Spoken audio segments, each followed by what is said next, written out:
Good evening, ladies and gentlemen, and happy Tuesday. Welcome to the undisputed heavyweight champion of the world show made for the fans by a fan. I am your host, as always, Richard Tiemann. This is Football and Nonsense.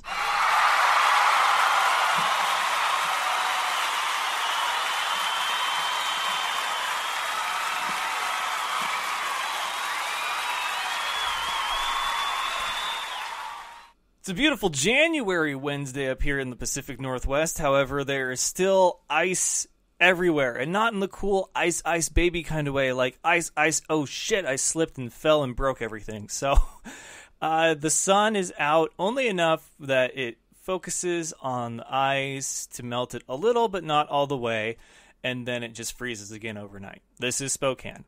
So that's been fun. The walk from your car to your front door, or your car to your work, vice versa, and hoping that you don't slip and die a sudden and very humiliating death. That's our day-to-day. But apparently, it's not nearly as awful as what's happening in Oregon right now. For those of you that don't know, because you don't live over here, and in all honesty, I don't even know how it's relevant news, but it is news nonetheless. And it's not even because of a Trump tweet. No. Oregon is losing its mind, and I'm not overselling or over-exaggerating that. Oregon is going apeshit because they might have to pump their own gas. You can't make this up. And I saw it on my Facebook the other day, and I was like, what? There's a new law that they're thinking about passing that says that Oregon, you can pump your own gas now, or maybe that you have to. I don't know what the wording is, but the comments, we've seen Facebook comments before, right? You know, the people that are very passionate about different things, they get behind that keyboard and they just let it fly, you know, because we are keyboard warriors in 2018 and have been for the last several years.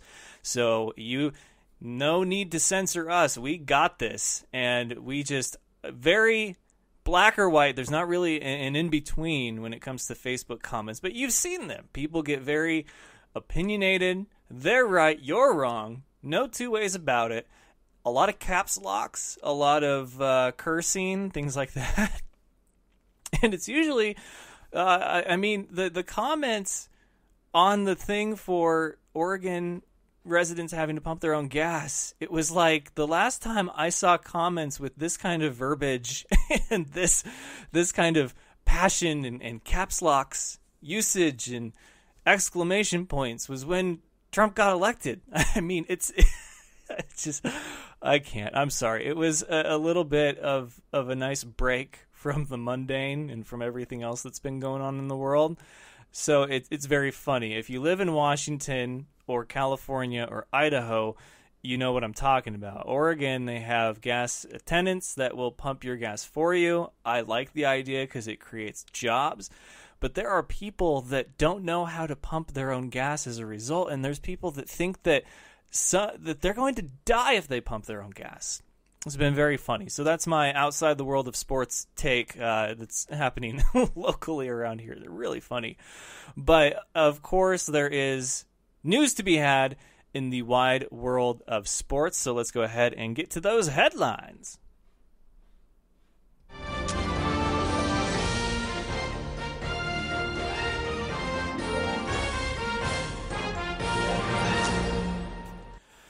Marvin Lewis gets to keep his job. He's being extended for 2 years. I don't know if we talked about that last night, but Cincinnati, I don't know how to feel. I mean, yeah, you're in Ohio, and so the bar is either you or Cleveland. And when you're Cincinnati, you look at Cleveland and be like, well, we didn't go 0-16, so I think we got a good thing going here. So when the bar is very low, it's hard to hit that panic button and go crazy. But 2 year extension, I'm not sure I agree with it. He hasn't won a playoff game. Andy Dalton is just another Joe Flacco. Is he elite? Is he not? I don't know. He doesn't have the ring. Flacco has the ring, but it's a very tough gig. being a head coach. In case you missed it, Kevin Goatee and myself had a great conversation about this very topic last night of the head coaching vacancies. Chicago, Detroit, New York, and then Indianapolis. Where would you want to go? Where would you want to coach the most? I like Detroit. I think he likes Chicago because of the young quarterback, but he's a New York guy. He likes New York also. Plus, you get Eli Manning, but for how long? Who knows? I don't. I wouldn't want Eli Manning for too much longer. But you look at a guy like Phillip Rivers, and he just keeps on slinging it. But in other news, they did announce the finalists for the 17 or 18? I think it's technically the 2017 Hall of Fame class for the NFL. Among those names, Ray Lewis is a finalist, right? Makes sense. Randy Moss, finalist. Terrell Owens, finalist again. Then we have Brian Dawkins, a finalist. Brian Urlacher, a finalist. And Ty Law, a finalist. And it's for the class of 18. Okay, I see that now. So a lot of these guys, I feel like that's your class right there. But Dawkins, I'm not sold on. Ty Law, I'm not sold on. Ty Law did have several key plays and moments in the Super Bowls that the first Patriots, Bill Belichick and Tom Brady era had won. But is that enough to get you in? Some people would say, well, that's why Terrell Davis is in. And, that's a very fair point.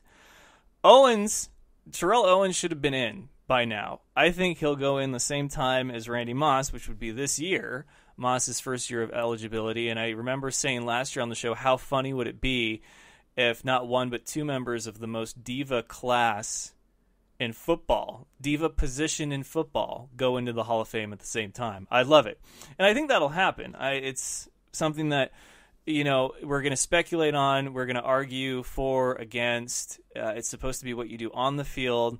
If that was really the case, Owen should have been in by now. And this isn't just the Niners fan in me because he went on to play for Philly, Cincy, Dallas, So it's it is what it is. I don't know why you wouldn't think that Owens deserves to be in the Hall of Fame unless you're one of those people that thinks that your display of leadership or being a good teammate or whatever is that of a Hall of Famer. And it very well could be. I'll ask my guest tonight when he comes on what he thinks is make or break for the Hall of Fame. John Lynch is another name who is a finalist, the 49ers now GM, and he was the Tampa Bay Buccaneers linebacker during that Super Bowl run with John Gruden. John Gruden, still the name at the tip of the Raiders' tongue for their head coaching vacancy, and that was, I think, the other team that we were talking about. And I said, I wouldn't want to be there for the move. I really wouldn't. For me, it is just too much. It's too much additional stuff to have to, pretty much take on. I don't like the idea of it, but somebody's got to do it, right? It's somebody has to be the coach of a team that's going to move from one city to another and get everyone, all settled and everything. So real quick, before we get too far off track here, let's run down the full list of the finalists for the 2018 Hall of Fame. So Tony Baselli, Isaac Bruce, I think he's a Hall of Famer, to be honest. I think he's one of the more underappreciated players during that era, especially considering he was on The Greatest Show on Turf with Kurt Warner. Don't know if that happens without him. Brian Dawkins, Alan Faneca, Steve Hutchinson, Joe Jacoby, Edgerrin James. I feel like, he was on that Manning team, and to be a running back that from a Peyton Manning offense, that speaks volumes. That's like Terrell Davis with John Elway. They're so pass happy. Who's their running back? He was a great one. Ty Law, Ray Lewis, John Lynch, Kevin Maway, Randy Moss, Terrell Owens, Brian Urlacher, and Everson Walls. So I think for my money, Lynch, it's tough. I would love for my GM to be a Hall of Famer. I really would. I think that would be great for the 49ers. I just don't know if he did enough I think he's a great guy. I really do. Player and GM. But is he Hall of Fame worthy? I don't know. That's the one that I'm on the edge most about. Randy Moss, Ray Lewis, Edgerrin James, Isaac Bruce, Brian Dawkins, and Terrell Davis, I think. I'm sorry, Brian Urlacher and Terrell Owens are my picks for the Hall of Fame class for 2018. So it's a touchy subject. It always is. Every year we go through this. We argue for and against. People are still saying that Terrell Davis shouldn't be in the Hall of Fame, but I disagree. Elway doesn't get those rings and ride off into the sunset without him, and I know that it's more about the individual player, but it's also what you contributed to the team, which then you could argue, well, that's why Owens has been kept out for so long, is because he didn't really contribute anything to the team except for be the guy downfield, and it was the Terrell Owens show. But I don't get a vote. I don't envy the people that do. This is a tough call. It's because it's the Hall of Fame. You know, if you don't win a Super Bowl, this is what you strive for as a professional athlete. If you don't win your championship, you want to at least have done everything in your power to be a great player, not a good player, but a great player, and be known as that by your peers, be respected by your peers and colleagues, and get forever enshrined in immortality. That's what it's all about. Other breaking news in the indoor league, in the IFL, the Cedar Rapids Titans have announced their new head coach, former New York Jets, Marvin Jones, and he is my guest tonight. So with that, we're going to go ahead and hit our first commercial break, and I will bring back Mr. Jones, and we'll talk about his new opportunity and his second stint as head coach in the indoor league and what he expects. So don't go anywhere where you won't want to miss this. We've got more of the Fan Show coming up right after this. This is The Sheet. Gets me all revved up. My face is now red. My ears are just freaking boiling. He's so raw that Sky hates him. Yeah, he had 51 touchdowns, 4,900 total yards. I know y'all like that, but I got to run. And only in Alabama that could happen, I have to say. They're so good, man. They would win the Big Ten if they were in the Big Ten. You could be doing something vision-based in front of you and reach down and grab a handful of insane goodness. Give it to him. Kudos. I'm clapping like a golfer. Very good, Johnny. I'm proud of you. Wow, you guys agree on something again? I'm very impressed. You ever had a bad week? You know, just you walk outside, step in a puddle, like right when you walk outside. I mean, how's there a puddle right outside your house? Or you stand on the curb and somebody drives by and splashes water up on you? Or it's just raining on you, not anyone else? I will tell you, before you go any further, I cannot hear Chad when he speaks. Good. Here, listen to the sheet, man. I don't really know what we're doing. Every Saturday morning, 8 to 10 a.m. right here on WBLZ Sports. Whether it be your industrial, commercial, or residential needs, Gen Service is the electrical contractor for you. The Gen Service team has the expertise, commitment, and educational years to help you solve all your electrical concerns. They have you in their best interest with helpful suggestions to accommodate your every want. Give them a call, no matter the size of the job, at 740-438-7173. Mention WBLZ Sports, and you'll get a discount. That's Gen Service, 740-438-7173. This is Nick Ciccarelli, the mad scientist of sports. Join me and Dr. D, Derek Jones, live every Saturday night, 10 p.m. Eastern Time, 7 p.m. Pacific, for the Mad Scientist Sports Lab. The big intellect, the experiments on the chalkboard, and the guest subjects will be rolling in. Mad Scientist Sports Lab, only on WBLZ Sports, where we got balls. Doug Peffer Painting and Pressure Washing. He has over 30 years of painting experience. He's interior, exterior, commercial, or residential. Doug Peffer covers it all. Is your house looking ugh? We'll call on Doug. Doug Peffer Painting and Pressure Washing, 404-966-3361. Mention WBLZ Sports and get a special We've Got Balls discount. That's Doug Peffer Painting and Pressure Washing, 404-966-3361. Check out Thursday Night Tailgate, where NFL legends live on. We bring you 5 NFL legends every week, sharing their stories and insights, plus our spotlight on the positive. Hear which players are doing great things in their communities. Now on WBLZ Sports Talk Radio and WBLZSports.com.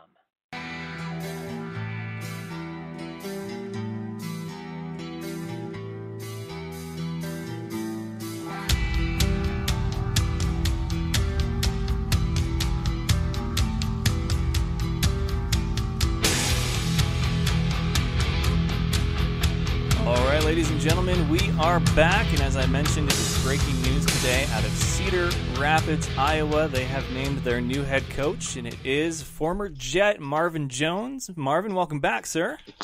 Hey, good. How you doing? I'm doing great. This is going to be another opportunity for you as a head coach. Looks like you'll get a whole season under your belt. You had the time with the Colorado Crush last year. What made you decide to come back and put on the headset? Well, I'll tell you, one of the biggest things was coming in mid-season and taking over. I mean, I didn't feel like I was provided with adequate enough time to kind of put my stamp on things, and I really enjoyed coaching indoor football and being around the guys, and I just felt that I really needed to come in from the beginning and be able to make a mark. And, so I didn't quite get the fulfillment from last season that I was kind of looking for. Gotcha. You got an itch, you want it scratched, and you need to make sure that you get good enough this time that maybe, if you decide to do something else, it won't come creeping up again so soon. But what was the selling point that Cedar Rapids offered you when you got that phone call, or had you guys already been in talks before?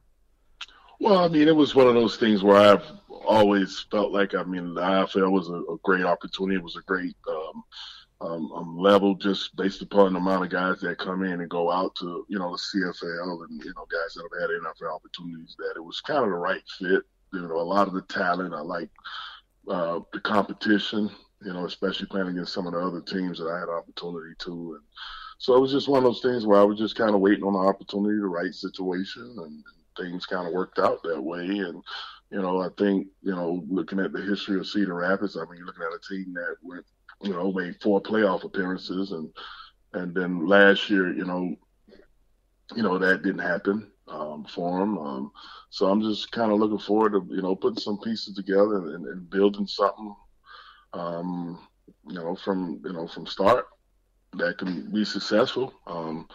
They have a history, before this year of winning, So you kind of return to that, and that's what I strive for. I believe a lot of that just comes in just talent and continue to work hard and bring, a lot of the discipline and things that I bring. I think that those are things that can get things moving in the right direction, and it doesn't necessarily mean that it always translates into the wins, but you have a better chance. I'm one of those guys that as long as I have an opportunity in the fourth quarter to win the game, I'm happy with that. Yeah, fair enough. And it sounds like, it might not be just a one and done kind of experience or season for you. It sounds like you genuinely want to possibly build something there in Cedar Rapids if you guys don't go, to the postseason or the championship this year. So is it safe to say that you've kind of settled into the indoor life?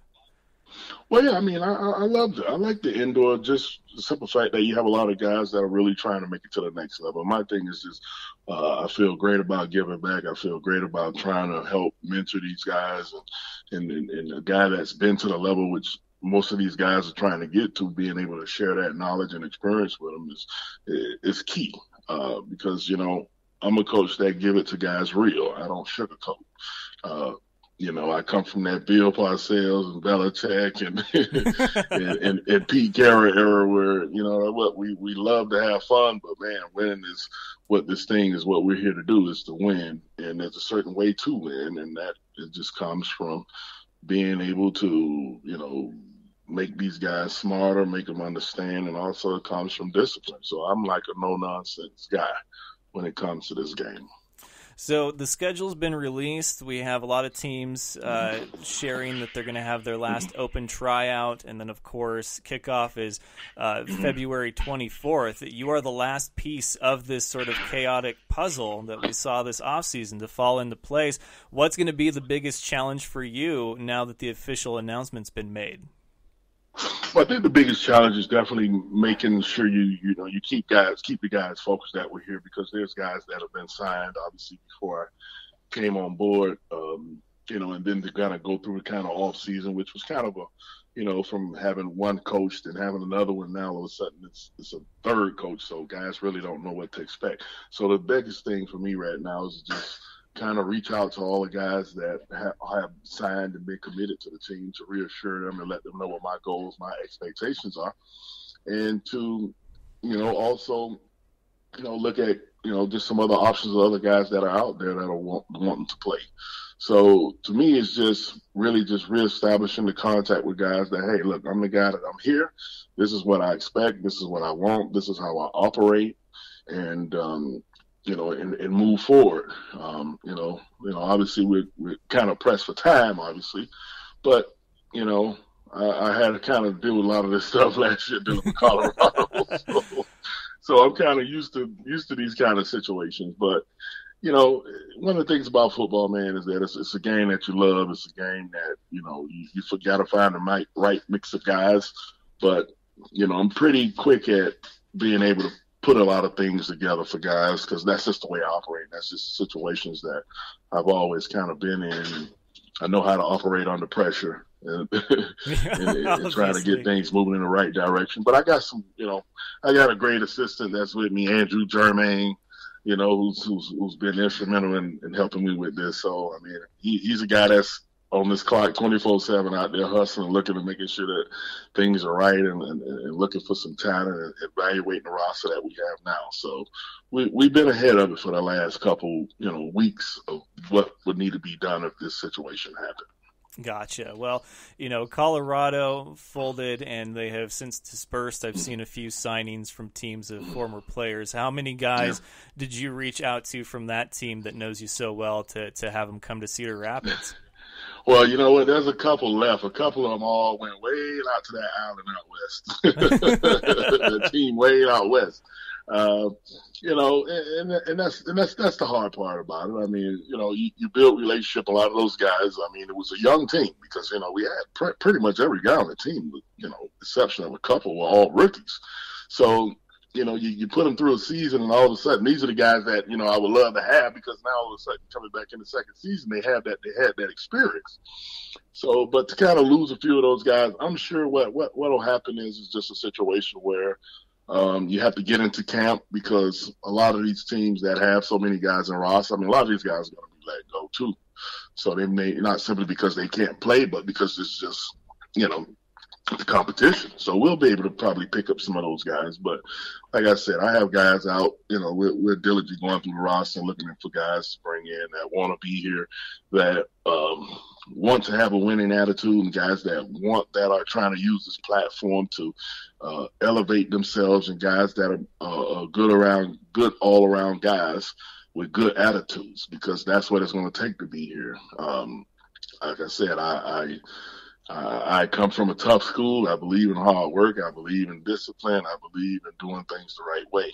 And that's going to be the Titans way. Gotcha. Well, it's kind of a nice segue into what else I wanted to talk to you about tonight. As we saw yesterday, the finalists for the 2018 NFL Hall of Fame came out. And as someone who has been there, you lived it in one of the golden eras of football. You've played it, and now you're going to have your hand at coaching after you had a brief time with it last year. You're going to try to build something from the ground up.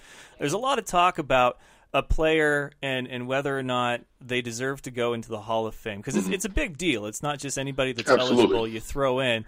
Terrell Owens is always the name that comes up because he's a guy that did amazing things on the field, but people called him a hothead, a diva, a bad teammate. As a guy who's played and now coaching, what do you say to something like that? Well, I'll tell you this. I mean, one of the things I can say about Terrell Owens, I mean, if you're basing the Hall of Fame on him as a player, because it is called the NFL Hall of Fame, it's not called the good guy Hall of Fame or whatever you want to base it on. But I always look at a guy and how they behave versus how things happen for him out the field. And I can say this. If you look at someone, after all the things that T.O. has done, I mean, but he's not a guy that's been in trouble, not a guy that's been arrested and doing those kind of things. So that kind of says something that, yeah, you know what? Maybe his attitude doesn't necessarily conform to what people like, but what are you basing that on? Are you going to look at it the way he did in football, or are you going to look at his attitude? Because, I mean, we can go down a whole list of guys that have done things or said things or behaved that are in the Hall of Fame that did certain things. So what are we basing that on? I think this is a guy that there's undoubtedly, based on his numbers and what he did on the field, he's a guy that should be in the Hall of Fame. Zero. Plain. There shouldn't be anything other than that. Base it on change your criteria if that's what it's going to take. But you can't keep saying, looking at it as speculation because of how a guy behaves. You know what? The guy, his numbers speak for himself. I mean, I just don't see how you can keep denying him. But everybody, it's one of those things that is just a sticky situation because nobody's going to be 100% honest and go, hey, I didn't vote for him because of this or that.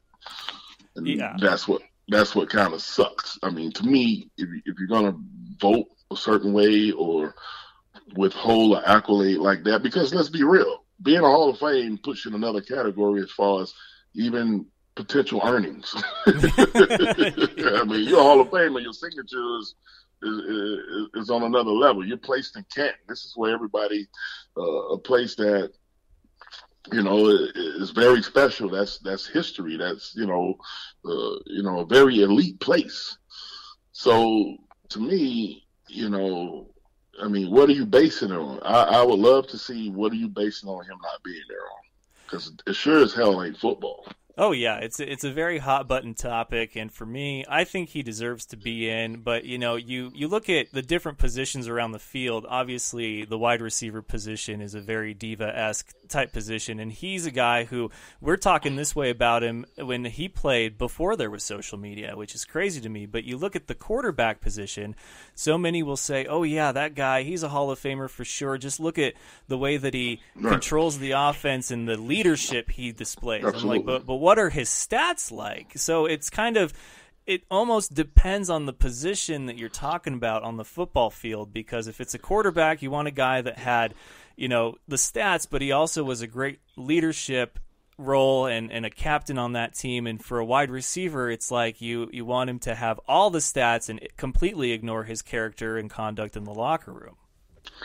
Right, but then I can go, and if you go last year, there's guys that in the Hall of Fame that played wide receiver that had off the field issues too. Yep, that's very true. I don't have to put names, but he wasn't as dynamic as T.O. did. I mean, here's a guy that went to more than one team that still was a factor. Here's a guy that was always in shape, a guy that never, when the football came up, he was ready to play. Here's a guy that I don't ever remember being arrested. Or outside of him opening up maybe his mouth and saying things that people didn't, he didn't have off the field issues like that. Yeah. So what are you basing that on? I mean, we'll just leave that right there. Yeah, T.O. should have been in. I think it'll be such beautiful irony and poetic justice of him and Randy Moss go in at the same time. But, it's going to be an interesting class. John Lynch, former Buccaneer, he's now the GM of my Niners. Do you think he was Hall of Fame worthy? It's not really a name that jumps out other than he was just a guy on that Gruden defense for that Buccaneers team. Well, to be quite honest with you, if you kind of look at the way football, a lot of these guys that are in there are still a lot of these guys that are doing a lot of things on TV, a lot of guys that are still associated with football in regards. So I'm not saying that has anything to do with it, but they seem to be first-time guys. Yeah. So the best thing is if you're in football, once you retire, make sure you go on the TV. Or make sure you get a job playing, coaching on a team or being on the NFL team. That increases your chances. And who's your pick for the Super Bowl? Oh man, it's a tough one. I mean, I don't like the NFC ever because I didn't play in the NFC, but I always love my AFC. So I mean, it's hard. I would hope that, being quite honest, if Antonio Brown can get his butt back on the field and be, man, I love to see the Steelers. I root for the Steelers. I mean, to me, I would. I like the Steelers. You like the Steelers against any particular NFC opponent? Well, NFC, you know what? There'll be a great change of pace if you see, I would think, I would like Minnesota to get an opportunity. And it's wild because look at what their team has done and they've been through, man. They had Dalvin Cook, who was killing the league. He goes out and get hurt. Then they bring in what's his name, McKinney. I mean, that team hasn't missed a beat, and they've been doing pretty well. I mean, I would love to see a different team from the NFC, but I don't think any team in the NFC is going to match up against the AFC. Yeah, it seems very lopsided. I feel like the NFC teams are almost more battle-tested, but at the same time, only 2 have stood out from the AFC. When it comes to putting points on the board, that's a different thing. AFC is going to air it out. So, but that would be a pretty different matchup. I mean, I would like to see something new and different, on that side. But on our side, AFC, I mean, like I said, it's either going to be Steelers or the Patriots. All right, well, he likes the Steelers, and he's the new head coach of the Cedar Rapids Titans. And, Coach, I will see you on tour this year. Very excited to see what it is that you bring to Iowa. It's going to be tough for you, but you're a man who loves a challenge. Well, yeah, it definitely got my work cut out for me. But I can tell you this, my guys will play hard, and that's one damn thing you can count on. All right, Coach. Well, I'll let you get back to it. You got some work ahead of you, but you can do this, and I will see you this summer. It's going to be a lot of fun, but I'm sure we'll talk to you again before that time comes. Yeah, definitely, and brush up on your fantasy football. All right, wow. Brother. Thanks. Have a blessed year, brother. All right, see you soon. too, Coach. Thanks a lot. All right. That was Marvin Jones, former New York Jet, now the head coach of the Cedar Rapids Titans. And we're going to go to one last commercial break. We'll be right back after this. You're listening to The F.A.N Show, your home for all things football and nonsense. My special guest tonight, Farouk. Farouk, welcome. He's no expert, but here's the thing. Football and nonsense is what he brings. Sports talk with a twist. It's The F.A.N Show! Do you know him as Kevin from the League? It is none other than very funny Steve Ranazisi. 99% of the population doesn't know who I am, but the 1% do. They yell and scream inappropriate things at me in public. Kyle Ray. Kyle, welcome. And I was like, wow, I think we just saw the whole Super Bowl, Phyllis. It's like that scene in The Simpsons. Like, why rent the movie? I just saw the best part. Funny man Brad Williams. Yeah, I'm here. No, I flew in just for your podcast. I've heard about this podcast. I've heard it's fantastic. It's Mac and Farva, but they are my special guests tonight. Steve Lemmy, Kevin Heffernan. I was in Mexico for 10 weeks in a Speedo. Like, that was me going to work. I was putting on a Speedo. Farva is the most fun to play, and it was a blast to do that again, to do Farva again. So then the makeup artist had to put Vaseline on your body, right? Yeah. And then put the powdered sugar on top of that. Is your name really Richard Siemens? Listen live every Tuesday, Wednesday, and Thursday night on Spreaker.com or subscribe to the podcast on iTunes and SoundCloud. All right, we are back, and that crinkling and crackling you're hearing is my best friend Jeremy Funk is here. This is his first time ever on the show because he lives in California now doing air traffic controlling, but he's former Navy, which I'm a huge Navy fan as it is, and he's liking what he's seeing with his Christmas present right there. So, indeed. Thank you much. Yeah, he's a Seahawks fan. How we get along, I don't know, but we usually just stay away from certain topics unless we're talking about Blair Walsh or Darrell Bevel. Almost anyone these days. Yeah, you don't want to get me started on Blair Walsh. I feel like that's the easiest topic for Seahawks fans to talk about right now. Well, for me, I said it all in the Facebook post where I said I have no sympathy for a front office or coaching staff that keeps a guy like that around all season. It doesn't make any sense. It doesn't, and especially it's bad when I sit at work and I work with a Viking fan, and he makes it a point every week, like, "Hey man, thanks for taking Blair Walsh." Like, pretty sure everyone knew it, but our front office for some reason. That's brutal. And I just love that the season... I mean, okay, the Falcons had to lose. Yeah, I get it. But the games are happening at the same time. I doubt anybody knew on that sideline what was going on after halftime. And to leave that game on the leg of Blair Walsh, it blew my mind. Yeah, I mean, throughout the game, they kept on saying that, like, apparently they requested the stadium not show the scores, like, up on the, just to keep players focused on the game and stuff, so I figured that was fitting, because if Blair Walsh didn't know that it didn't matter, then it makes it even better that he lost our season for us, like, and it's funny, because it kind of goes in, you know, the segue into the Bevel thing was, as soon as Wilson completed, like, a 30-yard pass to Jimmy Graham to the 30-yard line, his first down, I text my brother, I go, Walsh is going to miss his field goal. Because I knew we were going to run the ball 3 times in a row because Bevel's an idiot. And so, sure enough, next thing you know, we didn't gain a single yard. Walsh coming on out. I thought it was going to be that NFC playoff game all over again against Green Bay where they've got that 2 minutes and they go and he chucks it and it's Baldwin in the end zone all over again. But that happened earlier in the game, but that didn't happen then. And I come out of the shower and I see #Walshed it and I was like, you're kidding me.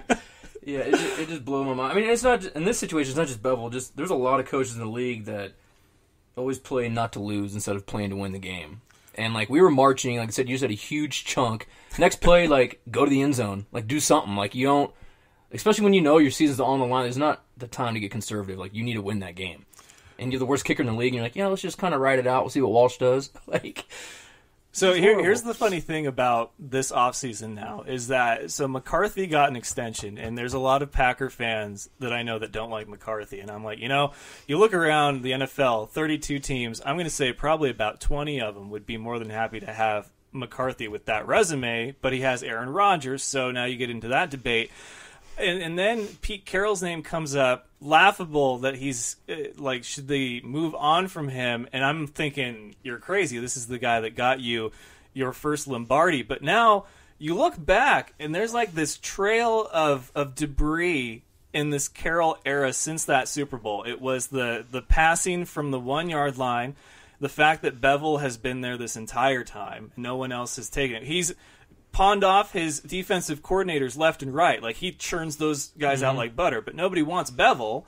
And then to hold on to Blair Walsh all season and whatever the dysfunction is going on that defense, is Carroll still the guy, or is this just an over-exaggeration? Well, the one thing with Bevel is I know there's like a running joke between the Seahawks fans is saying that Bevel has to have like a picture of Carroll or something. Like, there's got to be something that's like keeping Bevel there, and because it baffles me. And it's one of those things I was afraid of when it happened because I hated Bevel even the year we won the Super Bowl. And you got some of the fans that don't pay attention, like, he won us a Super Bowl. I've been saying it for years and years. Like, we won despite him, not because of him. Like, there's a difference. But, of course, as a front office, you're not going to let a guy go that just won you a Super Bowl because they're thinking the same thing. We just won a Super Bowl with him. Like, but he's horrible. But with Pete Carroll, like, sadly, I'm in the same thing. Like, if I had it my way and if Pete didn't have any pride issues or anything, I'd want a new head coach coming in and Pete Carroll step down to defensive coordinator. Because Pete Carroll's a defensive guy, keeps him there, need his energy, but we need a head coach. And my main thing is, like, not only the dumb plays, the passing on the 1 yard line, the trusting in Walsh all the time, and then we led the league in the last 2 years in penalties. Like, we're the least disciplined team in the league by far. And Pete does nothing about it. And, like, you need someone that can put a player in check. Like, there's no excuse for some of the penalties we have. Like, the freaking unsportsmanlike conducts we always get that cost us a game this week. Like, that's on coaching. Like, and they always start like, oh, well, it's how you start off slow in the first half, you always guys finish strong. So yeah, because we're out coached every week. Like, the game plan comes in and we get blown out like the first half. Like, and so I'm one of the people that think Pete need to go, and it's not because I hate him. He's, like I said, he'll go down as the best Seahawks coach we had because he brought us the Super Bowl. Yeah. But he put the system in place. The system's there. The players want to come here. The atmosphere is there. We don't need him for that anymore. We need a coach. And I was talking to my brother for the last 2 years. We've always wanted Gruden, but he's obviously on his way to Oakland. So it comes to the point where, yeah, I think it's time for Pete to go, but who are you going to get to replace him? Like, there's no one that can really.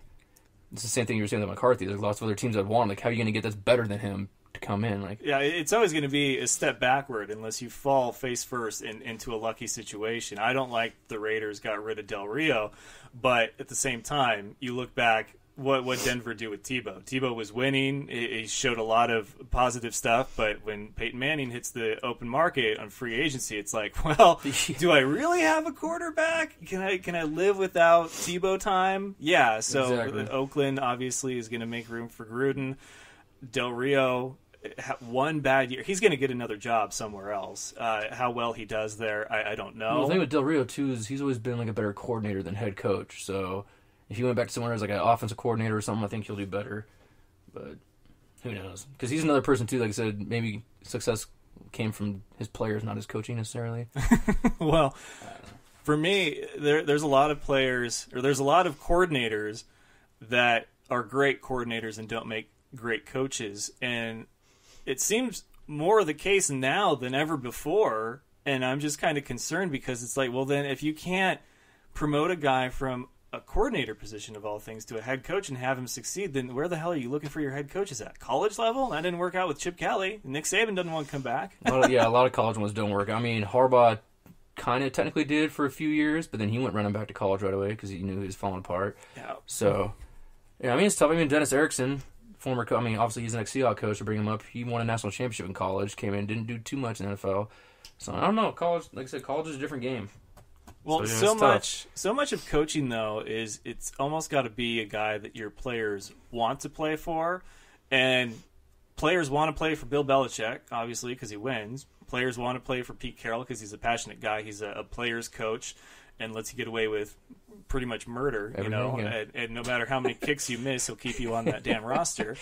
But there's guys that will come in that you can tell the players just don't want to play for. McAdoo this year with the Giants, they didn't want to play that was an awful anymore. situation. They were they did fine last year, but McAdoo, really? And then the final straw was once he benched Eli. Once that happened, all the players and anyone on that team was like, "Yeah, you're gone." Yeah, it was so bad. That was bad. But I think this year, I mean, obviously Pete ain't gonna go anywhere. I think the next year coming up might be. We'll see what he does because we're gonna lose pretty much our whole team this year. And so, obviously, Wilson will be coming back. And that's about it. Like, I don't... I keep saying, you keep Wilson. Obviously, Doug Baldwin won't go anywhere. You have Bobby Wagner on defense and Earl Thomas. After that, everyone's pretty much fair game. I don't know if I want Jimmy back, Jimmy Graham. I don't want Bennett back. Here's the things that bug me about the Seahawks, because in all honesty, they should have had like 2 more Super Bowls by now with the roster that they've had on both sides of the ball. Well, they definitely should have 1 more. Jimmy Graham doesn't get used like Jimmy Graham, the one that we know from New Orleans. He wasn't the put him on the goal line, block out the defender, give him the ball, and he's in. Never saw him really get used like that, except for a few games. And then Russell Wilson is such an automated response guy when it comes to press conferences. It's like pull the string, and that's the answer you get. Yeah, he's the epitome of political correctness. People always say that all year long it was Russell Wilson is Mr. Fourth Quarter, they'll be fine. And they used to say, what was it, Romo or Rivers, that they were Mr. December? And I was like, that's great, but why can't they be Mr. September, October, November? It's like you can't leave everything to the last-ditch effort for your team. And then we get to Pete Carroll, who hangs on to a guy like Walsh, Bevel, and every time something controversial comes up, like with the Earl Thomas thing in Dallas, he's just like, oh, it's nothing. Is he just saying that because he's a coach and he doesn't want to get into it at a press conference, or is that really what's going on in Pete's world? Like, there's no problem. I don't know, because I'm on both ends of that one. When he first said it, I was pissed off. I was like, wow, thanks, Dick. Not like I said, it's because I said, not because he's going anywhere, which is where he was saying. He's like, no, it's, after I leave here, in like 2 or 3 years, when my contract's up type thing, I get that. But at the same time, I was like, you don't do that to your fans, like, out in the open, like, hey, come get me, guys. Like, as soon as my contract's up, I want an extension. I'm coming over. Like, there's cameras everywhere. Yeah, exactly. So, I was a little pissed off, but like you said, it is no big deal in the grand scheme of things. Like I said, because he ain't going anywhere. He's the best safety in football. Like, he ain't getting there. Oh yeah, I see you because you made a little comment. Like, so I ain't worried about that. But it's just, I don't like the Jimmy Graham thing. This is the first year where they used him in the end zone correctly. He led all tight ends with touchdowns. Yeah, but they don't use him the rest of the game in any situation. Yeah, like, it's like 3rd and long. Where is it? When was it? I think it was the Rams game when we got blown out. The whole tide turned at the beginning of the game when we were marching, and it was like 3rd down whenever we hit McAvoy, whatever, and he fumbled that ball. First of all, why is a 3rd string bench warmer playing the game right now on 3rd down? And Jimmy Graham was on the bench. How does that make sense? Stuff like that. And so you look at his numbers. Last year, he only had I think it was 5 touchdowns or something like that, but he had 1,000 yards, 900 something, almost 1,000 yards. You're getting there. This year, you got the touchdowns. You're up to 10. He only had 500 yards, receiving. That's horrible. You're not using them. And so, one's got to go. If Bevel goes, I'd like to have Jimmy Graham back to see what an actual offense coordinator can do. Utilize them. If we bring Bevel back, which we're probably going to do because they're stupid, then Jimmy's got to go. Because in that offense that we have right now, Luke Wilson does the exact same that Jimmy Graham could do for way cheaper. He's almost the same size. He's just about as fast. And I'm pretty sure Jimmy Graham is top 5 in drop passes this year. People don't talk about. So it's not like he's the greatest thing. So I'm not. And we can get an offensive lineman for him, which everyone in the world knows Seattle needs. So. Yeah, that was another. I can't for the life of me understand why the offensive line was never addressed. You have Wilson, yeah, sure, but do you really want to put him in that position where it's like, okay, the second the ball snapped, I'm moving? Yeah, it's the worst thing I ever heard was it the Jaguars game? No, I think it was the Rams game again. I was going home on Christmas Eve, or going to a friend's house. I'd listen to it on the radio going up there. And if I just started laughing on the radio, it was like third down, as usual, whatever. And all I hear is all right, and the Rams rushing 3, and Wilson's down. Like, that quick, on a 3-man rush. And I was just like, yeah, that sounds about right. Like, that's just how pathetic it is. And that's what I think most fans are getting upset with, is the fact that John Schneider and Pete Carroll kind of just keep shrugging off like it's no big deal.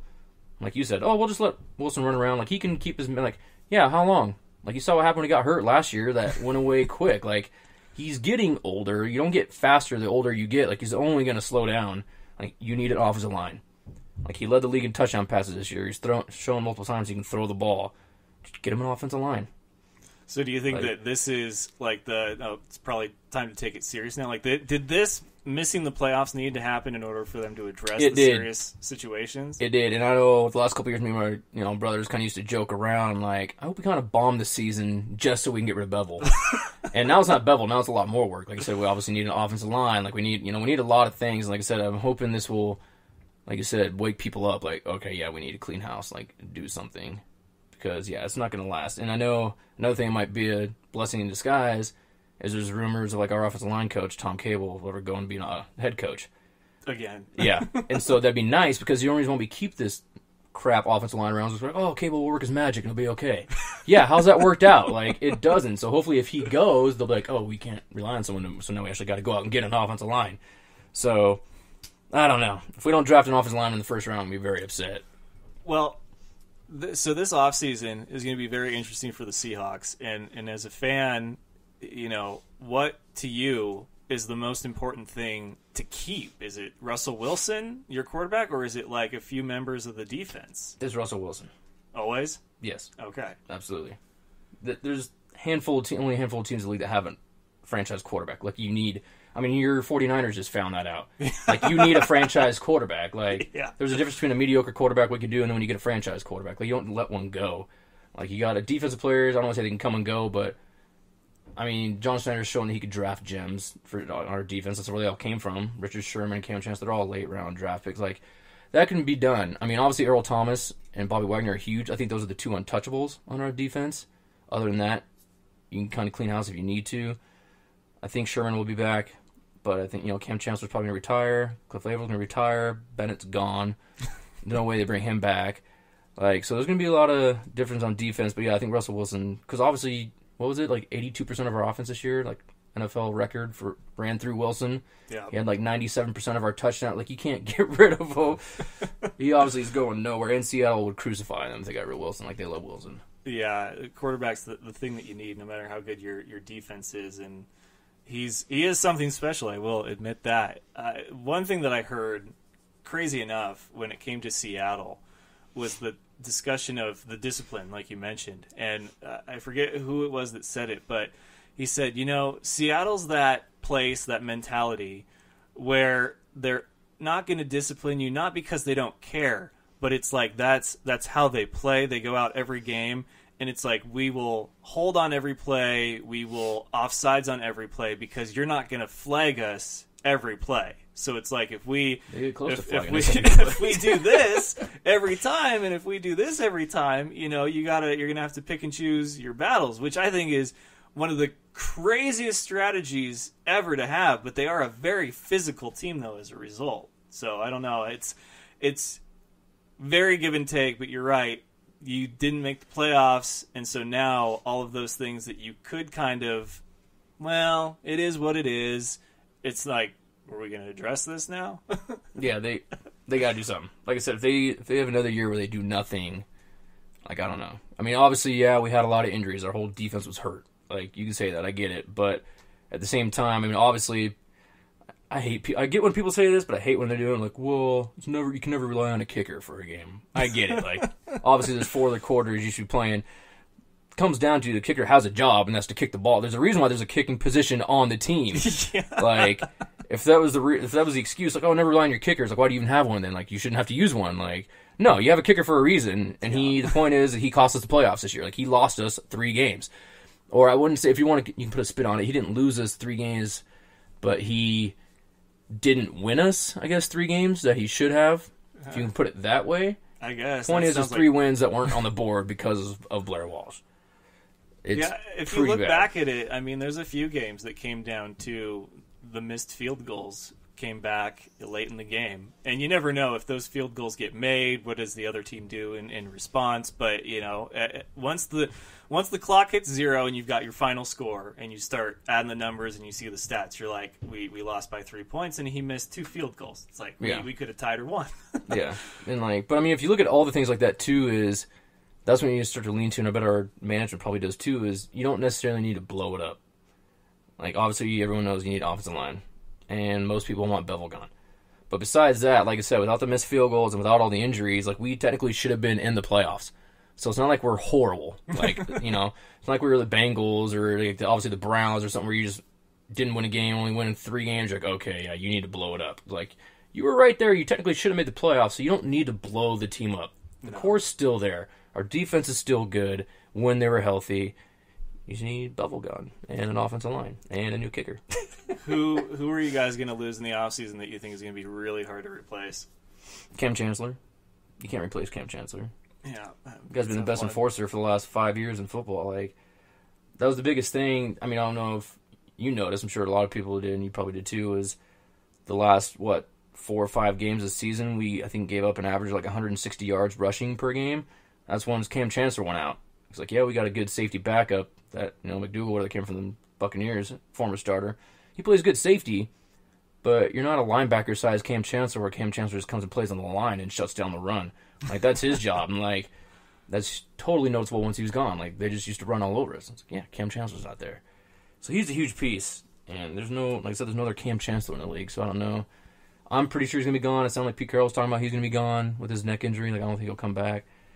I think that'll be the biggest one. I'm not going to miss Bennett. Like, his offsides penalties don't even... Before, he used to be like, oh, yeah, well, you got 10 sacks a year, so you can have a couple offsides. It doesn't happen anymore. Like, that wasn't... He ain't producing at that level anymore. We got Frank Clark, who's better now. He's younger, quicker. Is it weird not having a running game? Like a Marshawn Lynch, consistent, you know that it could be 3rd and long, and if you put the ball in his hands, he probably could still... Like, did Wilson's play kind of make up for that, or do you miss it? I mean, obviously, a run game would be nice to have, but I'm not set in the old-fashioned ways that, like, obviously Pete Carroll is, he's an old coach. We're going to run the ball, we're going to run the ball, we're going to run the ball. Even if we don't have a run game, we're going to run the ball, we're going to run. No, you need to start adapting to the league and say like a Ben Roethlisberger. He came in the league his first 3 years. He's a game manager. They always had a run game, the Steelers. He only threw, I mean, he had the worst ever stats in the Super Bowl and won. Like, he wasn't anything. And now he throws, over 4,000 yards every year and 30 touchdowns.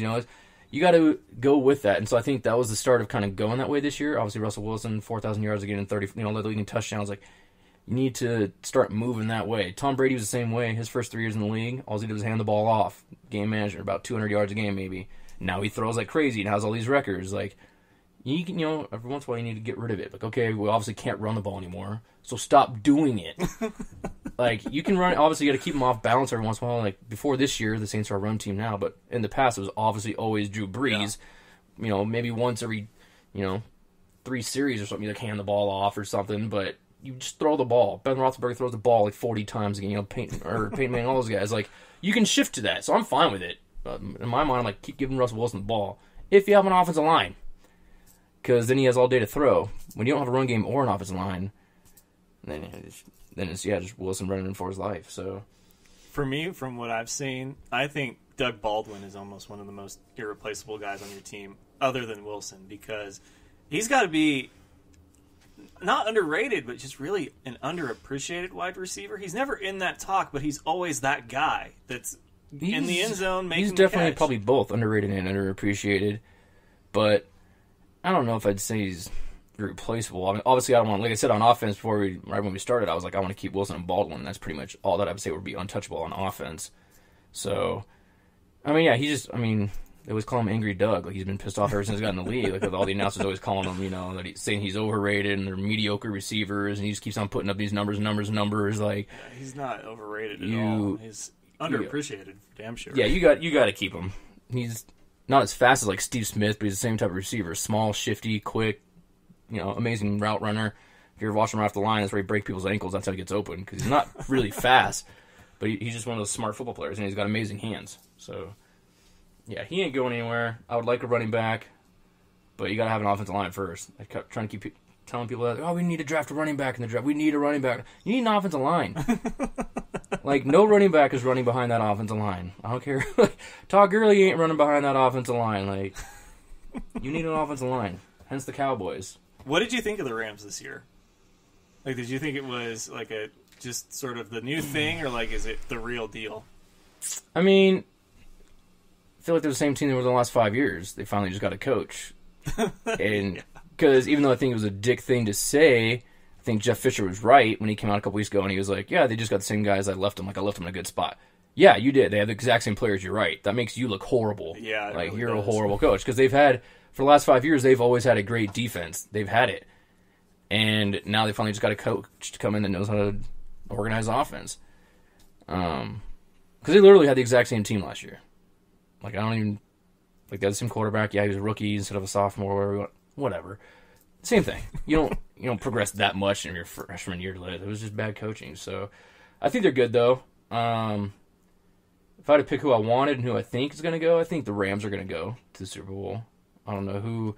The Vikings might be able to take them out, and that's probably about it. See, I have the Rams losing to the Falcons because... No, the Rams are going to obliterate the Falcons. Really? Yeah, that's not even going to be close. Inexperience versus experience? No, yeah, I mean, unless Goff goes in there and throws like 3 interceptions or something. You never know, man. It's a lot of Gurley, I will admit. Like, that team is where they are because Gurley, who I think is the MVP, has been phenomenal this season. But the only problem with the Rams, the reason why he's not getting MVP, is because they got too many players. Yeah, like, their quarterback was great this year. They have great defense. They have good receivers. They have great running backs. So it's like that's the problem. Like, we have too many good players. It's kind of like the Golden State Warriors. And it's like when you have 4 All-Stars, like, you can't get the MVP to the same guy. You're not the MVP when you got 4 freaking Hall of Famers on your team. So the Rams have that problem, I think, because I'd obviously still give it to Gurley over Tom Brady because that's what they're going to give it to, and it's going to piss me off. But Arizona's that's just the way it is. Arizona's going to be interesting to see because they've got a head coach and a quarterback vacancy now. But the rest of the West, I mean, you've got matchups: Garoppolo, Goff, and Wilson.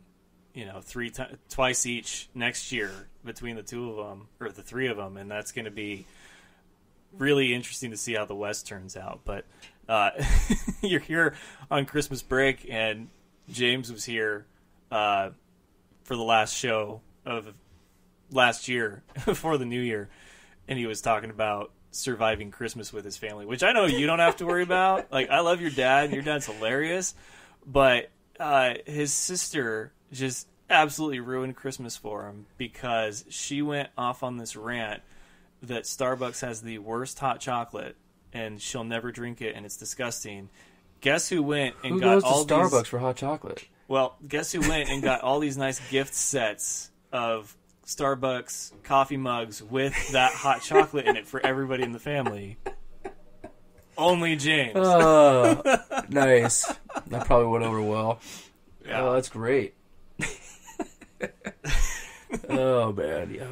Hot chocolate Starbucks. Go there for coffee. Yeah, I've never drinking anything chocolate from Starbucks because it's disgusting, but... That's funny. I know one thing, too. I don't want to ran your 49er parade here. A lot of people are obviously caught up in the Jimmy Garoppolo hype here. Did you compare his stats at all with Colin Kaepernick's last 5 games? Okay.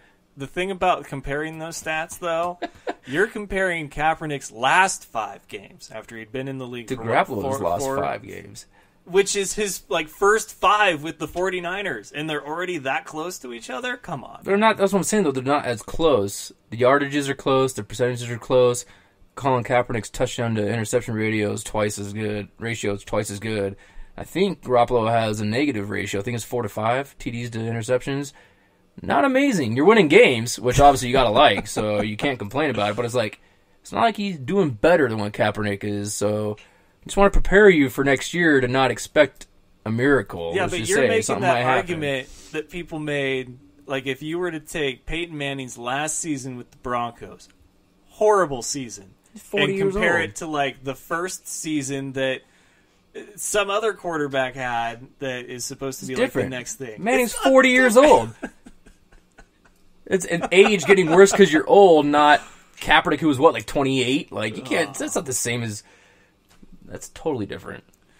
All right, well, Totally that's gonna do it for this second episode of 2018. Jeremy Funk, my best friend, best man at my wedding, while James officiated. That was good times, and he's gonna go back to California where it's sunny and warm and not have to deal with this BS anymore. That's right. And hope that he gets a notification on his phone that Darrell Bevel has been relieved of his duties in Seattle. So tomorrow we got Adam Rank from NFL Network. Now that the fantasy season is over, he's gonna stop by, talk some football, wrestling, and everything else. So. Until then, that'll do it. Best of luck to you and yours. Go Niners, and it's all fun and games until you butt fumble. Good night, folks. Do you remember the time that Mark Sanchez ran into his own player's butt? That was funny sports. Thank you for having me on the show, man. I love the Fan Show.